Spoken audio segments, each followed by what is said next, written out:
2차 세계대전 당시 폴란드의 아우슈비츠 수용소에서 있었던 일입니다.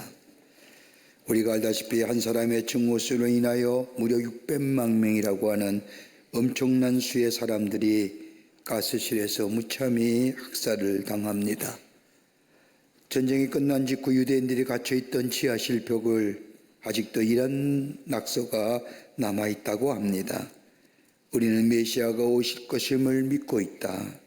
단지 그분의 도착이 조금 늦어질 뿐이다 라는 낙서라는 겁니다. 죽음의 시간을 앞에 두고 저들은 희망을 노래했던 것을 보게 됩니다. 하나님의 말씀은 우리에게 새로운 생명력을 갖게 할 뿐만 아니라 장차 다가올 시간에 이루어질 약속의 말씀이 하나님의 말씀입니다. 근데 그 말씀을 읽다 보면 한 가지의 공통점이 발견되는데 그건 다름이 아니라 언제나 약속으로 나타난다는 겁니다. 그러게 우리는 성경 말씀을 가리켜 성경책을 가리켜 약속의 책이라고 하는 이유가 바로 여기에 있습니다. 약속하신 말씀의 증거가 곧 하나님의 말씀이요 성경입니다. 여러분, 하나님의 피조물 가운데 유일하게 약속일 수 있는 존재가 누굴까요? 당신의 형상대로 지음받은 인간입니다. 사람만이 약속이 가능합니다. 그런데 이 약속은 장차 이루어질 미래와 약속의 성취를 기다리는 현재의 긴장관계 속에 있음을 보게 됩니다. 이렇다고 한다면 그리스도인의 삶이란 현재보다는 지금보다는 약속된 미래를 더 소중하고 중요하게 생각하는 사람이 바로 그리스도인이라 할 것입니다. 여러분, 기다림에게는 두 가지의 기다림이 있습니다. 하나는 막연한 기다림입니다. 희망사항으로 그치는 기다림을 말합니다. 약속도 없고 기약도 없이 막연한 희망 가운데 기다리는 것을 말합니다. 그런데 또 하나의 기다림이 있다고 한다면 약속이 있는 기다림입니다. 약속하신 말씀에 그 약속이 이루어질 것을 믿는 믿음 안에서 기다리는 겁니다.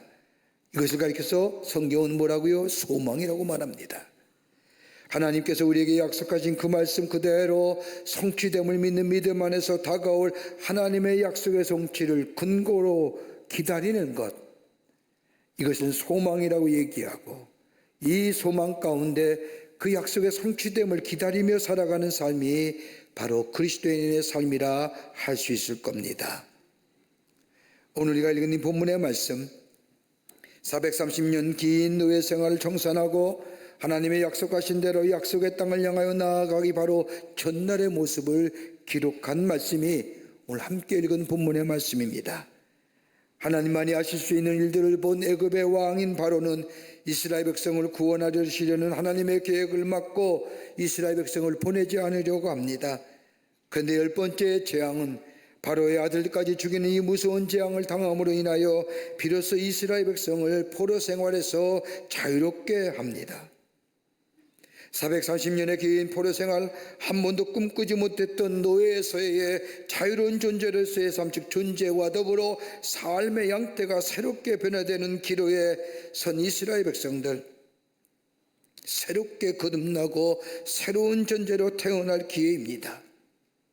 내일이면 하나님께서 약속하신 가나안 땅, 아니죠, 우리의 조상인 아브라함과 야곱에게 하신 가나안 땅의 여정이 눈앞에 기다리고 그 여정을 걸어간다면 하나님의 약속인 땅인 가나안 땅에 들어갑니다. 이러한 약속 앞에 이스라엘 백성은 애굽에서의 마지막 밤을 보냅니다. 그 밤의 모습을 출애굽기 12장 42절에 이렇게 적고 있습니다. 이 밤은 그들을 애굽 땅에서 인도하여 내심을 인하여 여호와 앞에서 지킬 것이니 이는 여호와의 밤이라 이스라엘 자손이 대대로 지킬 것이니라. 다른 현대인의 성경의 번역본을 보면 이렇게 쉽게 적고 있습니다. 그날 밤에 주께서 그들을 이집트 땅에서 이끌어내시려고 밤을 새우면서 지켜주셨으므로 그 밤은 주의 밤이 되었고 이스라엘 자손이 대대로 밤새워 지켜야 하는 밤이 되었다라고 좀 더 쉽게 이해하기 쉽게 적고 있습니다. 하나님의 구원의 약속, 약속의 성취를 이루시는 전날 밤을 성경은 여호와의 밤, 주의 밤이라고 말합니다. 하나님의 약속에 성취하는 전날 여호와의 밤, 주의 밤이 무엇을 뜻하는신지요? 지금 우리는 참으로 안팎으로 어두운 시대를 지내고 있습니다. 우리나라의 정치의 상황보다 참으로 안타깝게 하고 어둡게 하고 불안한 마음을 지울 수가 없습니다. 앞으로 어떻게 될 것일까? 경제적으로도 참으로 어렵습니다. 참으로 경제적으로 어려운 이들이 우리 주변에 얼마나 많이 있는지요. 그뿐 아니라 우리의 사회는 저 소외당하고 어려운 이웃들, 복지국가라고 얘기하지만 복지의 사각지대에 있는 우리의 이웃들이 얼마나 많은지요. 여러분, 국제적인 정세는 어떠할까요? 나라마다 협력이나 합력이나 이런 얘기하지만은 가만히 들어보면 자국의 이익이 먼저요. 자국의 이익을 먼저 생각하며 더불어가는 세상이라고 표명하지만은 다 이기적인 모습 속에 있음을 보게 됩니다. 우리의 내적인 삶은 어떠하신가요? 어두운 봄을 지나는 것은 아닐까요? 이런 이야기를 때는 어느 때는 위기가 없었느냐, 어두울 때는 어느 때는 어두움이 없었느냐고 말할지 모르지만 아마 지금 우리가 처한 현실은 참으로 어둠과 더불어 소망이 보이지 않는 절망과 불안의 시대를 보내고 있다고 해도 과언이 아닐 겁니다. 이러한 때에 우리에게 필요한 것이 있다면 하나님의 위로요, 하나님의 약속하신 약속의 말씀의 성취요, 하나님의 구원의 역사가 이 땅에 성취되기를 간절히 기다리며 대림절을 보냅니다. 대림절은 예수의 오심을 가리키는 성탄절 사준수서부터 시작된 것으로 대강절 또는 대림절이라고 하는 것은 이 기원은 라틴어인 아멘드라고 해서 나왔는데 영어를 표현을 보면 어드벤트라고 하는 이르다 오다라는 뜻을 가지고 있는 것이 대림절기입니다. 예수님의 메시아로 이 땅에 오심을 마음으로 준비하며 기다린다는 겁니다. 사랑과 평화를 주시기 위하여 인간의 몸을 이시고 이 땅에 오시는 예수님을 기다린 대강절기에 구원과 약속의 성취를 이루시기 전인 시간에 오늘 이스라엘 백성이 출애굽을 앞들고 그 전날 밤을 여호와의 밤이나 주의 밤이라고 이랬는데 여호와 밤이 무슨 의미가 있는지요? 오늘 본문의 말씀을 통해서 함께 말씀을 나누며 은혜 받기를 원합니다. 주님의 밤은 새로운 소망의 밤이라는 겁니다. 오늘 본문에서 말하는 여호와의 밤이란 새로운 소망을 기다리는 밤이라는 겁니다. 오늘 본문 출애굽기 12장 40절의 말씀을 보면 이스라엘 자손이 애굽에 거주한 즉 430년이라 430년이 마치는 그날에 여호와의 군대가 다 애굽 땅에서 나왔은즉 이라고 말합니다. 430년의 긴 노예 생활을 마치는 그 순간 이스라엘 백성은 참으로 힘들고 어렵고 두려움 가운데 쌓여 있었다는 겁니다. 바로가 이스라엘 백성을 놓아주기로 약속은 하였지만 만에 하나 바로의 마음이 바뀐다면 아마도 이전보다 더 혹독한 대가가 주어질지 모릅니다.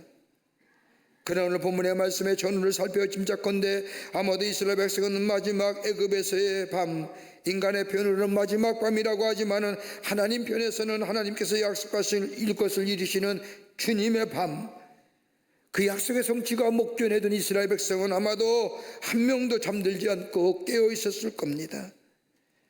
마지막 밤에 잠들지 않고 깨어 있었던 것은 하나님께서 바로의 손에서 해방시켜 주시겠다는 하나님의 구원의 약속을 믿었기 때문입니다.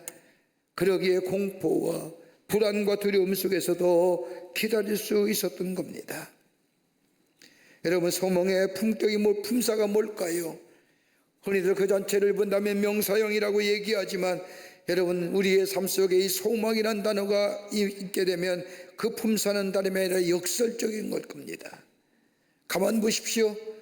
우리의 소망이 돈이 있을 때 소망이 이루어지는 것이 아닙니다. 만사가 형통할 때에 소망이 있는 것도 아닙니다. 편안하고 안이한 사람에게 소망이 있다고 말할 수가 없습니다. 그러나 남달리 어려움과 고난을 겪을 때에 그 현실을 딛고 일어서고자 하는 강력한 마음이 그 마음속에 있게 될 때에 그의 삶이 소망의 사람이 되는 것을 보게 됩니다. 그러게 사도 바울은 로마서 5장 3절과 4절 말씀에 말씀하기를 우리가 환난 중에도 즐거워하나니 이는 환난은 인내를, 인내는 연단을, 연단은 소망을 이루는 줄 아미니라.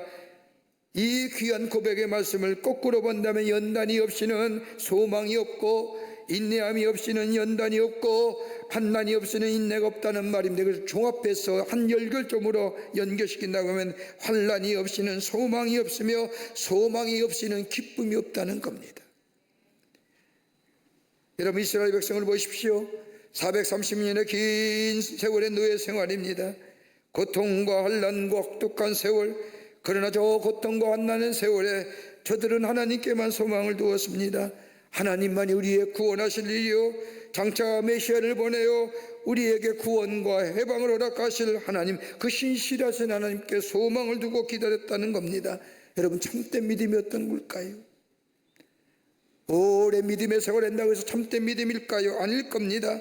하나님의 약속하심을 믿고 소망 가운데 기다리는 자가 참된 믿음의 자요, 이 믿음 속에 이 믿음을 가진 자에게 하나님의 약속하신 약속의 성취가 이루어지게 됩니다. 여러분, 기다린다는 것, 요즘 세상만큼 어리석은 일이 어디 있을까요? 바보스럽처럼 여길 때가 많이 있습니다. 기다린다고 하면 다른 사람에게 뒤처지거나 또는 시대에 뒤떨어지는 것과 같은 시대에 우리가 삽니다. 여러분, 세상이 얼마나 변합니까? 자고 일어나면 알지 못할 일들이 곳곳에서 일어납니다. 그러기에 그 시대의 빠름 속에 적응하려면 사는 것이, 빠르게 적응하며 사는 것이 이 시대 속에 살아가는 비결이라고 얘기합니다. 기다린다는 것은 참으로 시대에 뒤떨어진 일이라고 얘기합니다. 더 나아가 지금 우리가 사는 시대는 어떠해요? 예측할 수 없는 시대 속에서 합니다. 내일의 일기예보를 과학적이며 경험적인 걸 통하여 예측할 수 있는지 모르지만은 다가올 일들을 예측할 수가 없습니다. 어느 방향으로 어떻게 갈지 아무도 모릅니다. 그러기에 예측할 수 없게 기다릴 수 없는 겁니다. 더 나아가 지금 사회는 어떻습니까? 빠르게 결정하고 선택하는 것이 바른 삶이라 빠르게 사는 삶이라고 얘기합니다. 빠른 선택과 결정이 미래를 결정한다고 해서 기다리며 깊게 사고하는, 생각하는 행동은 이 시대에 맞지 않는 흐름이라고 얘기합니다. 그러기에 지도자는 어떻게 얘기합니까? 바르게 선택하고 빠르게 결정해야 지도자라고 얘기합니다만은, 그러나 깊게 생각하고 기다릴 줄 아는 것이 사라집니다.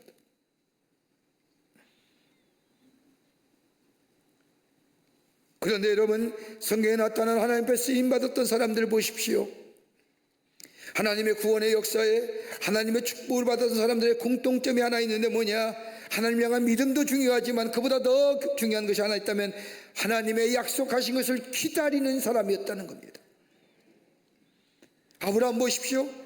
갈대우를 떠나라고 하나님의 말씀을 듣고 그 말씀 따라 순종하며 떠나게 될 때에 하늘의 별과 같이 바닷가의 모래와 같이 내 자손을 번성케 하리라고 하는 약속의 말씀을 이 아브라함은 믿었습니다. 그걸 받아들였습니다. 그리고 본토와 친척과 아버지의 집을 떠났습니다. 그런 후에 그에게 아들이 있으니 몇 년이 25년이 지난 후에 비로소 아들 하나가 생깁니다. 여러분, 25년의 세월은 아브라함에 있어서의 참으로 힘든 일, 어려운 시간이었습니다. 그러나 아브라함은 하나님의 약속의 말씀을 굳게 믿고 기다림 속에 그 성취의 역사를 만들어 갑니다. 25년의 기다림의 시간은 아브로 하여금 믿음의 조상으로 세워지는 역사가 일어납니다. 다윗 어떻습니까?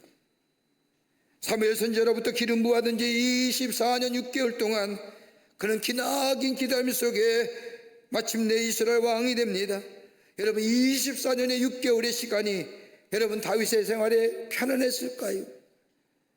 성경 곳곳에 나는 다윗의 모습을 보면 사울의 끈질긴 추격 속에 집에 살 수 없어 도망하는 도망자의 신세요. 자신의 나라조차에도 살 수 없어져 블레셋까지 도망쳐간 사람이요. 이 기간 동안 얼마나 많은 일들이 그에게 일어났습니까? 그러나 다윗은 이 기다림 시간 속에 마치 대장간에서 망치나 그 밖에 농기관들을 만들 때에 담근질을 통하여 수많은 망치질이 나여 단단하고도 강력한 농기구와 그 밖의 물건들로 만들어지듯이 새롭고도 단단하고도 강인한 인생뿐만 아니라 겸손한 인생으로 만들어진 것을 보게 됩니다. 요셉은 어떠합니까? 자신이 꿈꿨던 꿈의 이야기 때문에 애굽의 노예로 팔려가지요. 무려 13년 동안이나 엄청난 시간의 기다림 속에 총리 대신이 되어 이스라엘을 구원했던 것을 보게 됩니다. 요셉의 기다림이 아니라 하나님의 용서를 배우게 되는 시간이요, 하나님의 뜻과 섭리를 배우는 시간이요, 하나님의 지혜를 배우게 시간이요, 그러기에 그 기다림 속에 이루어진 약속의 성취를 통하여 애굽의 총리 대신이 되어도 애굽을 다스릴 수 있는 지혜가 이 기다림 속에 배워진 겁니다. 여러분, 하나님의 사람은요, 하나님의 사람으로 세워지게 되는 것은요, 바로 기다림의 시간입니다. 때로는 기다림에 지루할 수가 있습니다. 기다림은 우리에게 불편한 것이지만 이 기다림을 통하여 우리는 새롭게 만들어지고 새로워지는 것이고, 우리의 믿음이 자라날 뿐만 아니라 우리의 삶의 성숙함과 더불어 하나님의 섭리와 경륜을 깨달을 수 있는 가장 소중하고도 귀한 시간이라는 겁니다. 여러분, 대강절입니다. 우리 하나님이 우리에게 약속하신 메시아가 오실 날 우리로 하여금 기다리게 만드셨습니다. 이 땅에 참된 평화와 사랑을 주시기 위하여 인간의 몸을 입으시고 오시는 예수님, 하나님 우리에게 약속하신 약속의 성취로 이 땅에 인간의 몸을 입으시고 이 땅에 오시는 주님을 기다리는 이 마음, 기다리고 기다리다 주님이 오실 때에 기쁨으로 맞이하게 될 때에 주님의 주는 참된 평화와 사랑이 우리 안에 넘치게 될 뿐만 아니라 큰 기쁨의 좋은 소식이 우리 안에 참된 평화와 참된 기쁨을 주는 놀라운 소식으로 우리 가운데 있게 될 줄 믿습니다. 두 번째는 여호와의 밤이란 구원의 밤이라는 겁니다. 여러분, 오늘 본문의 말씀을 보십시오. 이스라엘 백성이 저 출애굽하기 전에 마지막에 저 바로의 마음을 뒤바뀌게 만든 것은 다름이 아니라 장자의 죽음이었습니다. 장자가 죽게 되자 애굽 사람에게는 통곡의 밤이지만 이스라엘 사람에게는 구원의 밤이었습니다. 여러분, 애굽에서의 마지막 밤, 즉 여호와의 밤이란 것은 애굽 사람들에게는 재앙의 밤입니다. 다름이 아니라 처자들을 죽이는 재앙. 이 재앙을 피하기 위해서는 이스라엘 백성들은 양을 잡아 그 뼈를 문설주에 뿌려놓았습니다. 장자를 죽이는 마지막 재앙을 집행하는 천사들이 피를 발라진 입은 무사히 통과함으로 6월절 패스오버가 시작된 겁니다. 주님의 밤, 저 애굽 사람에게는 통곡의 밤이지만 어린 양의 피를 바른 집은 구원의 밤이었습니다. 그러기에 애굽 사람은 통곡의 밤이지만 하나님의 자녀된 자들의 밤은 구원의 기쁨 밤이었다는 겁니다. 여호와의 밤에 죽음의 그림자가 지나갔다는 겁니다. 여러분, 유월절 사건을 사도 바울은 로마서 5장 9절 말씀에 그러면 이제 우리가 그 피로 인하여 의롭다 하심을 얻었은즉 더 그로 말미암아 진노하심에서 구원을 얻을 것이라고 얘기합니다. 어린 양인 예수 그리스도의 보혈만이 우리를 하나님의 진노에서 자유케 하신다. 우리를 진노에서 자유케 하시기 위해서 우리의 일을 위하여 십자가의 대속의 제물이 되어 피 흘리심으로 인하여 우리의 죄를 구원하시기 위해서 예수님이 이 땅에 오셨다는 겁니다. 그러기에 하나님께서 우리를 사랑하시기에 인간의 몸을 입고 오셨다는 이 성탄절은 예수 그리스도의 구원 사건인 십자가와는 떼야 뗄 수 없는 사건입니다. 오신 것으로 기뻐하며 감사하며 행복해하며 즐거워하는 것이 아니라 예수의 오심은 우리의 죄를 위하여 대속제물이 되기 위해서 하나님이 우리를 얼마나 사랑한지 그 사랑을 보여주시기 위해서 우리 주님이 이 땅에 오셨다는 겁니다. 그러기에 성탄은 사랑인 겁니다. 하나님의 사랑이 나타난 바 된 겁니다. 여러분, 가만히 보십시오. 인간의 가장 근본적인 문제가 뭘까요? 경제적인 문제입니까? 정치적인 문제입니까? 사회적인 소외와 사회적인 평등에, 여러분, 그게 인간의 참된 문제일까요? 인간의 가장 근본적인 문제는 다름이 아니라 죄의 문제, 죄. 누가 이 죄에서 자유롭게 하실 사람이 누가 있을까요?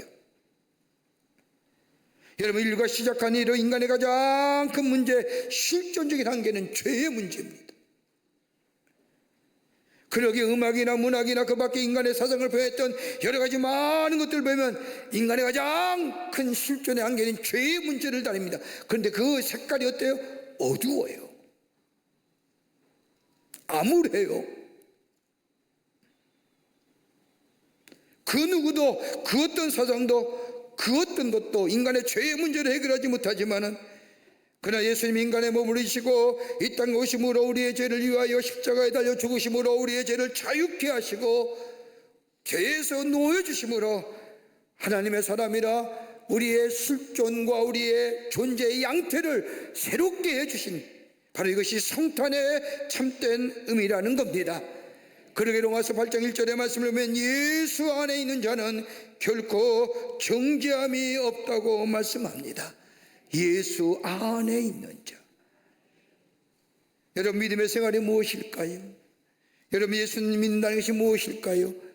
여러분 긴 시간 동안 예수 믿는다고 해서 예수 잘 믿는다일까요? 아닐 겁니다.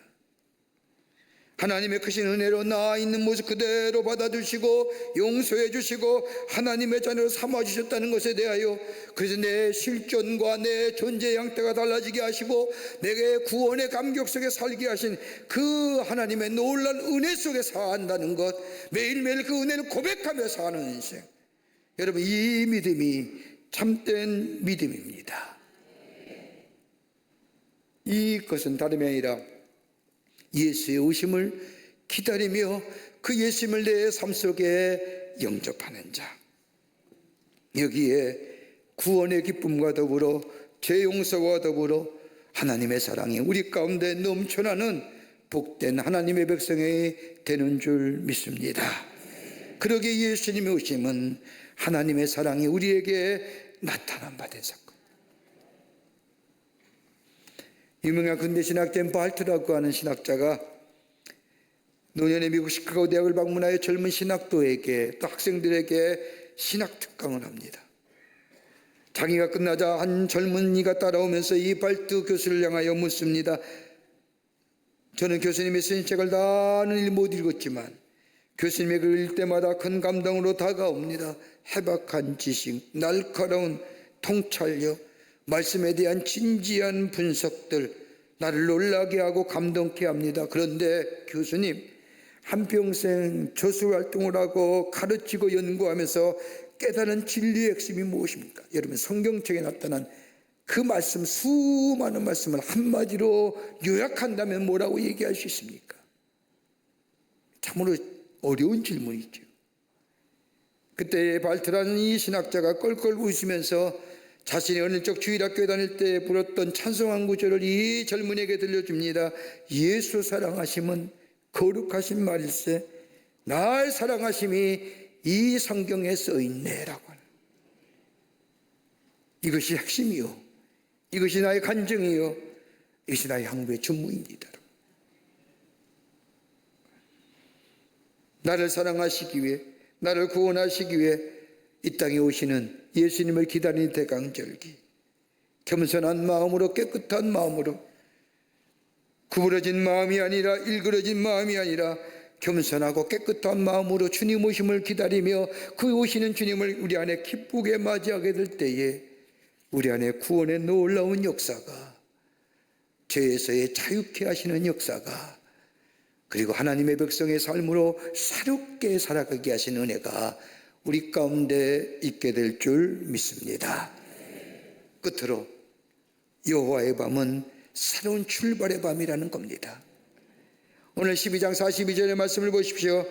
이 밤은 그들을 애굽 땅에서 인도하여 내심을 인하여 여호와 앞에서 지킬 것이니 이는 여호와의 밤이라.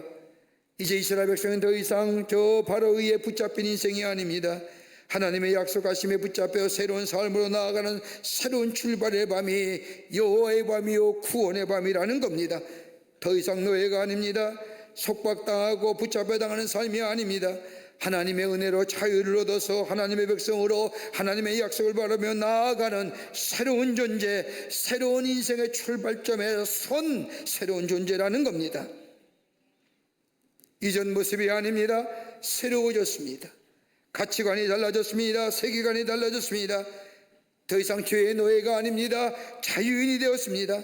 다른 사람에 의해 지배받고 수동적으로 아무런 생각 없이 현실에 안주하며 사는 인생이 아니라 능동적이며 적극적이며 하나님의 신 은혜로 생각하고 결단하며 하나님의 영광을 위하여 사는 존재로 새롭게 변화되었다는 겁니다. 180도 달라지. 이전 것은 지나가시니 보라 새 것이 되었다고 하는 고백처럼 예수를 내 안에 영접하며 기다렸다가 의아리 가운데 오시는 메시아를 내 삶에 영접하는 자마다 새로운 존재의 형태로 새롭게 변화되며 새로운 인생으로 출발하게 되는데, 다름이 아니라 내가 내 삶의 주인이 아니라 하나님이 나의 삶의 주인 되어 주신다는 것, 바로 이것이 바로 새로운 출발선에 서는 하나님의 백성의 삶의 모습이라는 겁니다. 여러분, 우리가 잘 아는 시편 23편의 말씀이 있지요. 여호와는 나의 목자시니 내게 부족함이 없으리로다. 저가 푸른 초장에 누이시며 쉴만한 물가로 인도하시는도다. 내가 사망의 음침한 골짜기를 다닐지라도 해를 두려워하지 않을 것은 주께서 나와 함께 하심이라. 주의 지팡이가 나와 나를 안위하시나이다. 아마 그리스도인이라고 한다면 잘 아는 성경 말씀일 겁니다. 힘들고 어릴 때마다 이 말씀을 읽고 함께 묵상합니다. 그런데 여러분, 이 말씀이 그냥 시편일까요? 아마 다윗의 경험에서 나온 삶의 고백일 겁니다. 하나님이 내 삶을 이렇게 일으켰어요. 여러분, 시편 23편의 말씀을 가만히 읽어보면 세 가지의 이 다윗의 고백이 이 속에 나와 있습니다. 하나는 다름이 아니라 하나님의 인도하심이 내 인생 속에 있었습니다. 하나님의 인도하심이. 또 하나에 또 간다면 하나님이 나를 보호해 주셨습니다. 또 하나에 또 간다면 하나님이 나를 공급해 주셨습니다 라고 고백하는 거예요. 유명한 러시아의 문화인 톨스토이 고전 가운데 독서의 바퀴란 책을 보면 톨스토이는 이렇게 우리에게 말합니다. 인간은 노예이지 않으면 안 된다. 무엇인가 붙들려 사는 것이 좋다. 그런데 문제는 누구에게 붙들려 있으며 누구의 노예냐? 누가 나의 삶을 붙들고 있느냐? 누구에 의하여 붙들려 있느냐라는 문제입니다. 여러분, 돈에 붙들려 사면 돈에 노예되지요. 명예와 지위에 매인 사람은 참으로 비겁하게 됩니다. 자기 지식과 편견에 매인 사람은 아무리 생각을 바꾸려 해도 못 바꾸고 끌려가는 인생이 됩니다. 편견의 지식에 권력에 매여 권력을 쫓는 사람은 절망의 인생입니다. 그런데 오늘 본문의 말씀을 보세요. 이스라엘 백성이 달라졌습니다. 더 이상 노예의 삶이 아닙니다. 애굽에서 누렸던 삶의 모습이 이제는 새롭게 변화되었습니다. 그 말씀이 39절의 말씀입니다. 그들이 애굽에서 쫓겨남으로 지쳐하였으며 아무 양식도 준비하지 못하였음이었더라. 촉박한 시간 때문에 준비하지 못하고 아무것도 갖지 않고 쫓겨났다고요? 오늘 성경의 표현은 그렇게 해석할지 모르지만 여러분, 이 영적인 의미가 뭘까요? 이젠 더 이상 저 바로의 노예도 아니요, 저 애굽의 노예도 아니요, 나는 하나님의 구원받은 백성이요, 하나님의 택하신 백성이요, 내 삶의 인도자는 주님이시고 주님이 나의 보호자가 되어주시고 주님이 나의 공급자 되어주신다는 고백 아닐까요? 그러기에 두고 내려온 거예요. 저 이스라엘 백성이 시내산에서 하나님의 귀한 성전을 하나님 앞에 드려지는 하나님 모세가 없었을 때에 우상을 만든 것을 가만히 보면 금과 은부지 가지고 우상. 저들이 가져온 건 금은밖에 없어요. 어떤 학자들은 금은이 다른 게 아니라 저 바로가 이스라엘 백성을 놓아줄 때에 노예값으로 그동안 수고한 대가로 준 돈이라고 얘기합니다. 그런데 오늘 본문의 말씀은 그런 의미가 아니에요. 쫓겨짐으로 인하여 지체할 수 없다는 것은 하나님의 더 이상 나는 더 애굽의 노예가 아니고 저 바로의 노예가 아니고 나는 새로운 존재, 하나님이 나의 인도자 되고 하나님 나의 공급자 되고 하나님 나의 보호자 되신, 그러게 아무 양식도 없이 나온 거예요. 이스라엘 백성 광야에 나올 때 처음으로 되는 게 뭐예요? 만나잖아요. 하나님이 공급하시는 하나님. 여러분, 가치관과 지식만 달라졌겠습니까? 저들의 미래도 달라지지 않았을까요? 노예로 영원히 줄 수밖에 없었던 이스라엘 백성을 이제는 하나님의 약속 아래 그 약속을 성취할 새로운 존재들이 되었습니다. 소망, 어떤 백성이 소망이 있었습니다. 과거에 얽매여 살던 삶, 이제는 과거를 잊어버리고 새로운 미래의 소망을 바라보며 사는 인생이 되었습니다. 새로운 존재로서의 새로운 출발. 이게 뭐예요? 여호와의 밤, 구원의 밤이라는 겁니다. 우리 예수님 우리 가운데 오십니다. 주님이 우리 가운데 오시면 우리의 죄의 문제가 해결됩니다. 우리의 존재가 달라집니다. 하나님의 자녀가 됩니다. 빛의 자녀가 됩니다. 우리의 옛사람의 생활 양식을 버려버리고 새로운 하나님 나라의 생활의 방식으로 덧입혀 삽니다. 그렇다고 한다면 우리는 하나님의 약속의 성취를 기다릴 수 있는 자요, 그렇다고 한다면 그 주님을 더욱더 간절한 마음으로 기다릴 수 있는 하나님의 사람이 되는 줄 믿습니다. 그 주님 우리 가운데 오십니다.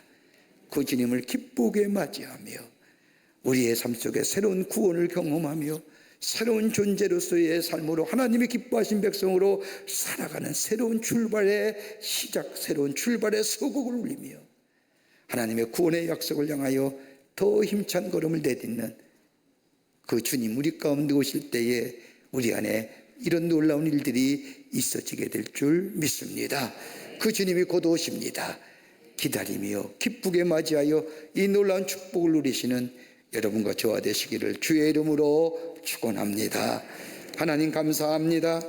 영원히 죄로 말미암아 죽을 수밖에 없는 저희들을 구원하시기 위해서 아기 예수님을 이 땅에 보내주시고 그를 믿는 자마다 구원함과 영원한 생명과 우리의 삶의 새로운 아버지 하나님이여 삶으로 새롭게 변화되시는 그 놀라운 은혜, 기다림으로 인하여 우리 가운데 누릴 수 있는 저희들 되게 하여 주시옵소서. 우리 가운데 오시는 아기 예수님 기쁘게 맞이하여 새로운 하늘의 축복을 누리며 큰 기쁨의 소식이 되는 놀라운 일들이 우리 가운데 있어지게 도와 주시옵소서. 예수님의 이름으로 기도하옵나이다. 아멘. 지금은 우리 주 예수 그리스도의 크신 은혜와 하나님 아버지의 한량 없으신 사랑하심과 성령님의 인도하심이 거룩한 주의 날 예수의 오심을 기다리는 대림절기 거룩한 주의 날에 주의 전에 올라와 하나님 앞에 예배하며 주 예수여 오시옵소서, 내 마음에 자정하시어 나를 다스리옵소서라고 주님 오시기만을 기다리며 하나님 앞에 예배하며 주의 오실 때에 기쁨을 누리기로 새롭게 결단하며 저 세상을 향하여 나아가는 우리 모든 사랑하는 광림의 권속들과 영상을 통하여 예배에 참여한 모든 이들 위해 주께서 지금으로부터 영원토록 함께 하시기를 간절히 축원하옵나이다. 아멘.